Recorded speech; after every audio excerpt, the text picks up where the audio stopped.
কাঁচা আমের ঝুরি আচার। কাঁচা আম থাকতে থাকতে এই ঝুরি আচারটা একবার হলেও বানিয়ে ফেলুন।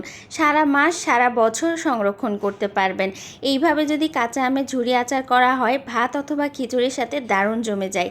এখানে আমি প্রথমে 3টা কাঁচা আম নিয়ে নিয়েছি। কাঁচা আমগুলো ছিলেও নিয়েছি। ছিলার পরে এখন আমি কুচি কুচি করে কেটে নিব অথবা গ্রেট করে নিব। এইভাবে একটা গ্রেটারের সাহায্যে গ্রেট করে নিলেই ভালো হয়, কারণ আমি যখন কুচি করতে গেলাম তখন দেখলাম যে ঝুরঝুরে আচারের যে টেক্সচারটা ওইটা সুন্দর আসবে না। এই তো আপনাদেরকে দেখিয়ে দিচ্ছি গ্রেটার দিয়ে কতটা সুন্দর হয়েছে। আর হাত দিয়ে যখন কুচি কুচি করতে গেছি তখন কিন্তু মোটা হয়ে গেছে। তো এই তো কুচানো যখন হয়ে গেছে, এখন আমি এর মধ্যে দিয়ে দিব লবণ। লবণের পরিমাণটা একটু বেশি দিব, আর দিয়ে দিব হলুদ। এখন খুব ভালো করে মাখিয়ে নিব। সবাই বলেছে এই আচারগুলো রোদে না দিলেও হবে, তবে আমি বলবো যে কোনো আচার রোদে দেওয়াটাই ভালো।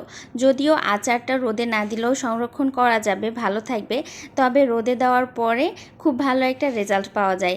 এই তো এখন যখন মাখানো হয়ে গেছে, আমি এটা রেস্টে রেখে দিয়েছি প্রায় 10 থেকে 20 মিনিট মতো। আর এই দিকে এখন আমি আচারের যে ম্যাজিক মশলা, মানে এই মশলাটা দিয়ে সব আচার বানানো যাবে। তো একেবারে একটু বেশি করে বানিয়ে নিচ্ছি, যেহেতু আরও বেশ কিছু আমের আচারের রেসিপি আপনাদের সাথে শেয়ার করব। আচারের এই ম্যাজিক মশলায় কি কি ব্যবহার করেছি তা তো দেখতে পেয়েছেন। 5 ফোড়ন, কালো জিরা, তারপরে দিয়ে দিয়েছি সরিষা, শুকনো মরিচ, এলাচ, দারুচিনি, সামান্য পরিমাণ জিরা। এতে করে মশলার যে টেস্টটা আরও দ্বিগুণ বেড়ে যাবে। এখন আমি একটা ব্লেন্ডার জারে নিয়ে নিয়েছি, আগে কিন্তু ভেজে নিলাম। তো ভাজাটা আপনারা বুঝে শুনে ভাজতে হবে, খুব বেশি করে ভাজা যাবে না, এতে করে মশলার যে ঘ্রাণটা ওটা কিন্তু নষ্ট হয়ে যাবে। আর এই তো কুচানো আমটা যখন রস বের হয়ে গেছে, একটা আমি ভালো পরিষ্কার ন্যাকড়ার ওপর নিয়ে নিয়েছি। এই আম থেকে যতটুকু সম্ভব পানিটা বের করে নিতে হবে। পানি থাকলে কিন্তু আচারটা সংরক্ষণ করা যাবে না, পচে যাবে, গন্ধ বের হবে। আর পানিটা যদি খুব ভালো করে নিংড়ে বের করা যায়, এতে করে সংরক্ষণ করতে খুব ভালো হবে আর অনেক দিন ভালো থাকবে। দেখতেই পেয়েছেন আমি যতটা সম্ভব পানিটা বের করে নিয়েছি।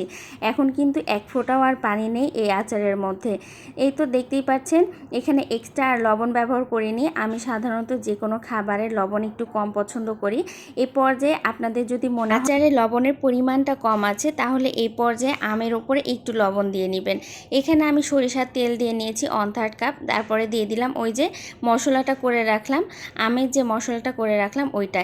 এ পর্যায়ে চুলার আঁচটা একদম লো হিটে রাখতে হবে, না হলে কিন্তু মশলাটা পুড়ে যাবে। তারপরে এই তো তেলটা যখন গরম হয়ে গেছে, এখন আমি এই কুচানো আমের মধ্যে দিয়ে নিচ্ছি। এত বেশি মজা হয়ে, আমি তো অর্ধেক আচার প্রায় করার পরপরই খেয়ে নিয়েছি, এত বেশি মজা হয়েছিল। কাঁচা আম থাকতে থাকতে এরকম কচকচে আচারটা বানিয়ে ফেলতে পারেন। বছর জুড়ে সংরক্ষণ করার ক্ষেত্রে এই পর্যায়ে একটু ভিনেগার মিশিয়ে নেবেন। আমি যেহেতু আচারটা খুব অল্প পরিমাণে বানিয়েছি, এই আচারটা সংরক্ষণ বেশি দিন করব না।